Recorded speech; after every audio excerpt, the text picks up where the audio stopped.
Estate రంగంలోకి ఎందుకు రావాలని అసలు మీరు ఆలోచన చేశారు? మన దేశంలో చాలా అంటే మధ్యతరగతి మన మధ్యతరగతి ప్రజలు చాలామంది ఎక్కువ.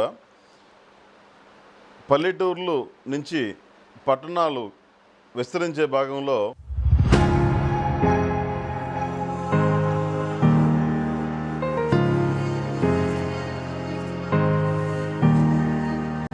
ఇంత చదరపు ఒక ఎన్ని ఎకరాలతో మీరు మీ ప్రస్థానాన్ని మొదలుపెట్టారు? చాలా విచిత్రంగా ఉంటుంది. కేవలం ఒక్క ఎకరం లేఅవుట్‌తో స్టార్ట్ చేసాం.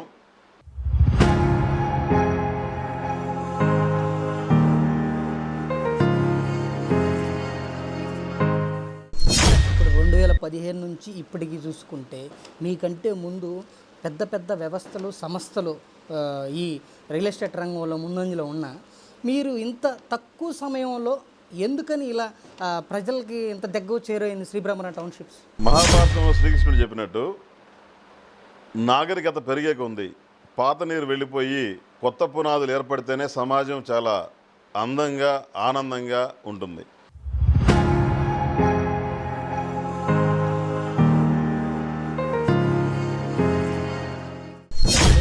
రాష్ట్ర విభజన జరిగిన తర్వాత కొత్త కొత్త సంస్థలు ఇక్కడికి వచ్చాయి.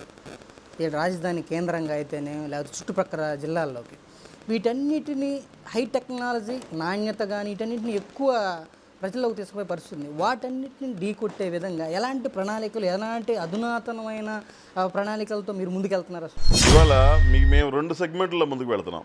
ఒకటి providing urban amenities to rural areas అని అబ్దుల్ కలాం గారి మానస పుత్రిక. అంటే పల్లెటూర్లే పట్టుకొమ్మలు మన దేశానికి అనే దాని నుంచి పల్లెటూర్లు పట్టుకొమ్మల్లాగా ఉండాలి అంటే అక్కడ డెవలప్మెంట్ జరగాలి.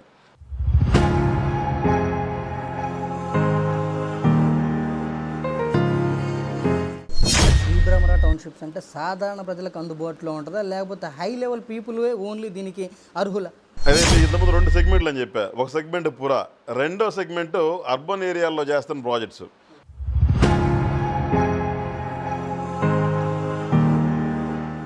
సరే, ఇన్ని రూరల్ వాళ్ళకి, అర్బన్ వాళ్ళకి రకరకాలుగా విభజించి మీరు ఇన్ఫ్రాస్ట్రక్చర్ ద్వారా మీరు టౌన్‌షిప్స్ ఏర్పాటు చేస్తున్నారు.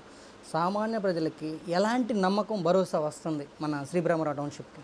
చాలా ముఖ్యమైన విషయం ఏంటంటే ఎప్పుడైతే మేము ఒక పాలసీ అంటే 2020 నుంచి ప్రతి ప్రాజెక్టులో 20% ఇళ్ళు కట్టాలి అనే స్వీయ నిబంధన మేము పెట్టుకున్నామో అప్పటి నుంచి ప్రతి ప్రాజెక్టులో మేము ఇల్లు కడుతున్నాం.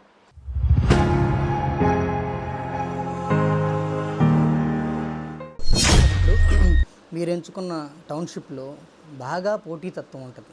ఇన్ని సంస్థలను తట్టుకొని ఎలా ఎలా ముందుకి మీరు సాగారు అసలు? వాస్తవంగా చెప్పాలంటే నాకు తెలిసి ఏ ఇండస్ట్రీలో కూడా పోటీ లేదు. ఎందుకంటే ఎప్పుడైతే మీరు నీతి నిజాయితీగా నిబద్ధతతో ఉన్నత ప్రమాణాలు మన ప్రొఫెషన్లో మనం పాటిస్తామో అలా పాటించే వాళ్ళకి చాలా తక్కువ పోటీ ఉంది.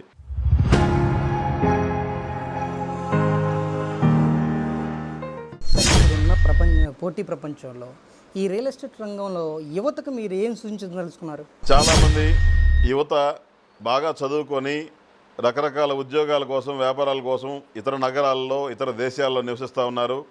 వీరందరూ కూడా ప్రతి పట్టణానికి దరిదాపుల్లో ఉన్న పల్లెటూరుల నుంచో లేదా ఆయా పట్టణాల నుంచో వీరందరూ కూడా ఉన్నత చదువుల తర్వాత ఉద్యోగాలకై, ఉపాధికై ఇతర దేశాలు, ఇతర నగరాల్లో ఉంటున్నారు.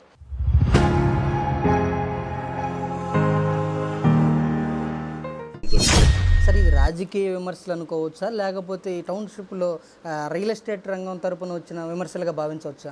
వ్యాపారం అనేది చాలా సునిశ్చితమైన అంశం. ఎందుకంటే ఒక వ్యాపారాన్ని 1,000 మంది ఉద్యోగాలకు ఇచ్చే ఒక సంస్థని నిలబెడతాం చాలా కష్టం.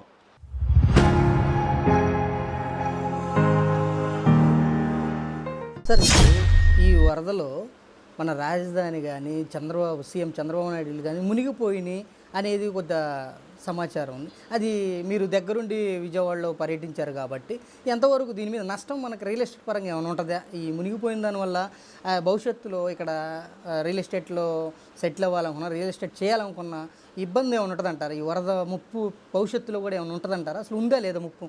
చాలా సింపుల్ అండి. చాలామంది అమరావతి మునిగింది, రాజధానిలో రేట్లు తగ్గినాయి, ఆయా ప్రాంతంలో రియల్ ఎస్టేట్ ప్రజెంట్ కాస్త మందంగా ఉంది, అది మునిగింది, ఇలాంటి పదాలు వాడుతున్నారు.